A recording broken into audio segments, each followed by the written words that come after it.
Greetings of love, peace, health, happiness, and prosperity. Dr. Akila here, and I wanted to go over an article that I saw 2 days ago, as a matter of fact. And I said, I'm going to share this with those who are subscribed to my channel because I find this article very interesting. It's a tale of the times. I am just like floored that this is a thing, but I'm, in a way, I'm not really surprised. This article is in reference to colon cancer being on a rise with young individuals. And we're talking about individuals in their 20s and their 30s. And I'm saying to myself, what? So, this is something I had to share with you. Now, I have two different articles, and I'm going to be reading from both of them. I will include the link to these articles in the description box below. So let's start with this article here in UPI. And I'm going to just basically read from both of them, but I'm not going to read all of it from both of them. So colon cancer has risen sharply among young people since 1970. Typically, this disease, which is mostly preventable, and this is true, colon cancer is really easy to prevent. I think people don't want to change their diet or change their lifestyle in order to prevent having colon cancer, actually to prevent a lot of cancers. But, this is one of the easiest ways of preventing colon cancer. And it's also a very effective way of reversing it if you decide to go the natural route. So anyway, colon cancer is very preventable. It is considered to strike people who are over the age of 50 or 60 years old. But more and more people in their 20s and their 30s and their 40s are getting diagnosed with bowel cancer, according to a recent study. So the lead researcher, Rebecca Siegel, is the scientific director of surveillance research at the American Cancer Society. And she said, and I quote, "It was surprising that the largest increase were in the West, where you have more healthy behaviors." Lies!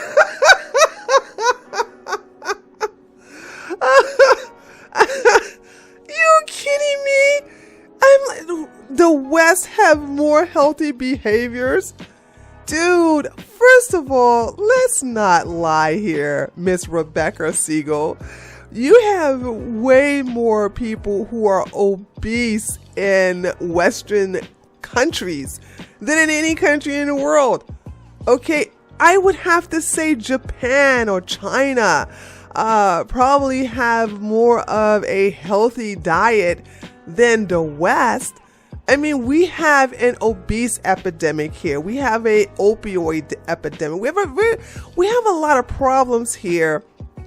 Especially in America, but also in Europe. A lot of times there's a lot of people in Western countries that are grossly obese. I'm not talking about a little bit of pounds here and there. We're talking about grossly obese. So I find it laughable that she's saying that especially, let's stick on America because I can go in other countries, but for her to say that America has more healthy behaviors, I'm like, citation needed.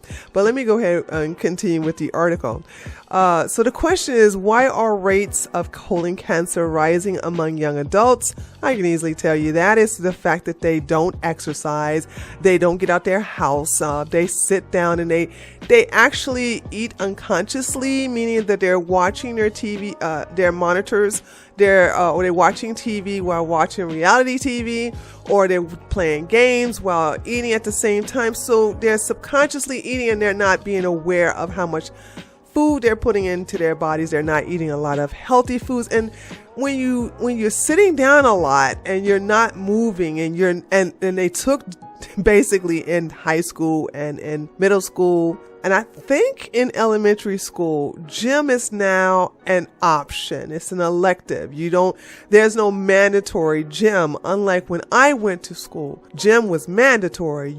Unless you had an extreme medical condition, you had to go to gym.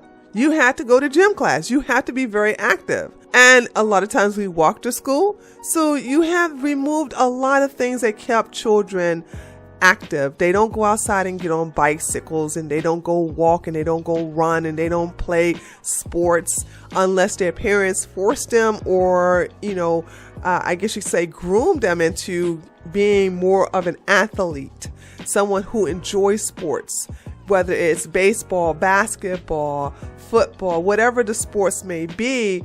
A lot of times that parent have to basically rear their child to get into sports related events. But if not, they're going to stay in the house all the time and basically just sit down for most of the time. And we as human beings are not created that way. Now, Rebecca Siegel goes on to say that she doesn't have an answer to why young adults are basically coming down with colon cancer, and I just gave you the answer. I think it's not in her financial interest to come up with an answer because she will not get the funding to continue this research. So we can go on with that. But anyway, she continues, we did this study to find clues to what might be causing the increase. We expected the larger increases in southern states where most cases occur, but that wasn't what we found. And don't get me wrong, southern states do have bad diets. It's part of the culture.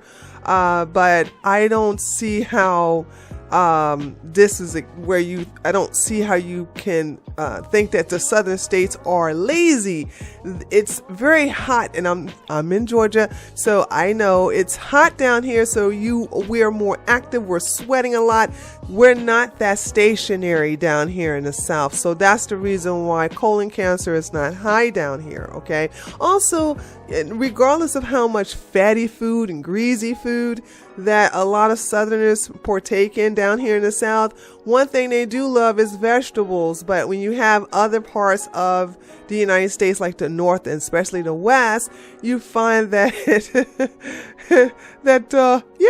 they don't like vegetables too much. So what the researchers did was they found that the largest increase of colon cancer was in Western states. The average rate of colon cancer increased nearly 3% in about 10 states, 6 of which were in the West. So the article tells you how much it has increased in which state per 100,000 people, from what years, and it just goes into a more detailed explanation, so you can feel free to go look at that. So let's go look at the article from the Daily Mail. This article I find to be a little bit more truthful than the one from UPI. So I've read all the other parts to it. So it goes on to say that the proportion of cases in people under 50 in the United States has risen from 10% in 2004 to 12.2% in 2015. Similar trends have been seen in the UK. The reason for the trend remain unclear, but experts have previously warned that sedentary lifestyles, obesity, and poor diets are to blame. Oh my God, they finally told the truth. Good for them. So it goes on to say that the study by the University of Texas at Austin, led by Dr. Bone Goodgame, analyzed trends in bowel cancer, which is also known as colorectal cancer. The researchers examined information from the National Cancer Database Registry, which includes more than 70% of new cases in the United States. So it goes on to say that it talks about more of a study here. And like I said, I'm not going to go through all of this. I will include this article because it does go into the type of symptoms you should look out for in reference to bowel cancer. So if you think you have bowel cancer, these are some of the symptoms you should look out for. And if you have, I would say, for these symptoms, then you should really go get that checked out. So one of the most common symptoms is bleeding from the bottom. Now, if you have unexplained bleeding, like say for instance, when I mean unexplained bleeding, meaning that you don't have hemorrhoids. A lot of times people who suffer from hemorrhoids will experience some bleeding from their bottom. If you don't have this, and you do have some bleeding, then that's a concern. Also, if you have blood in the stool, which is similar to bleeding from the bottom, because if you notice bleeding from your bottom, and if you, let's say for instance, you just ignore it or you don't know it, if you do see it in your stool, that is a big red flag. Also, a change in bowel habits lasting at least 3 weeks. Now, what do they mean by change in bowel habits? If you're normally going to the bathroom 3 times a day because you ate 3 meals, and that's the key here, you have to understand that for every meal, not snack, for every meal you have, you're supposed to have a bowel movement that day. So if you have 3 full meals, you're supposed to have 3 bowel movements.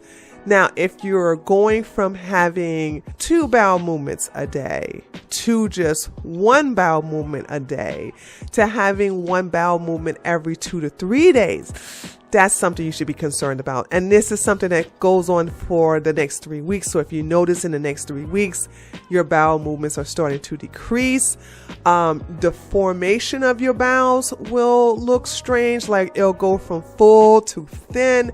That's also a red flag. So you have to notice that we all have bowel habits. We all know that, like, some people, once they get up, they immediately have a bowel movement. The rest of us, some of us, I know for me personally, like as soon as I eat something, I gotta go. You know what I'm saying? So it's like and when I say eat something, I basically, I do intermittent fasting. So, between this window when I'm eating, I'm actually having, which is actually 2 meals between that, time frame.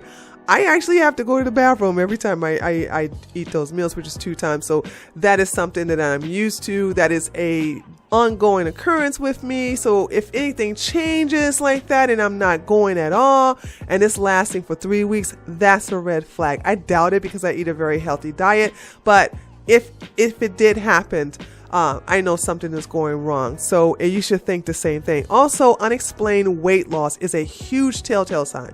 Also, I want to make it clear that you don't always become constipated if you have colon cancer. You can also suffer from diarrhea, which is actually common, believe it or not.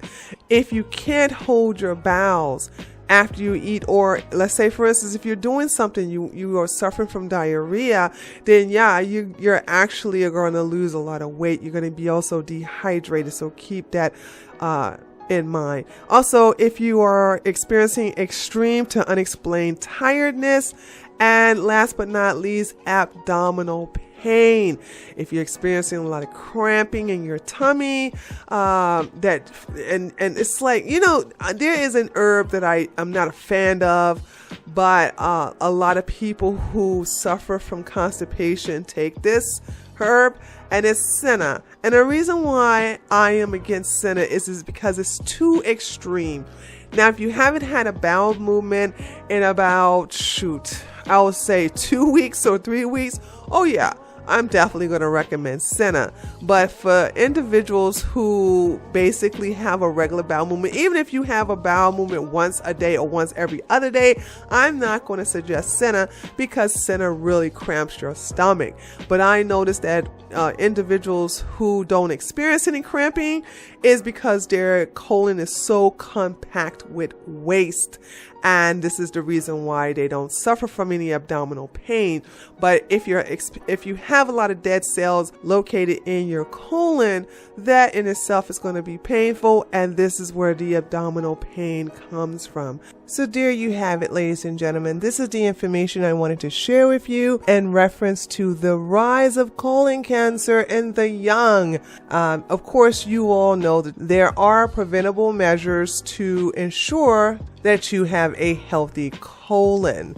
If you would like to see a video about that, let me know. Also, be sure to give this video a thumbs up, share it with your friends and family, and if you haven't already, be sure to subscribe to my YouTube channel.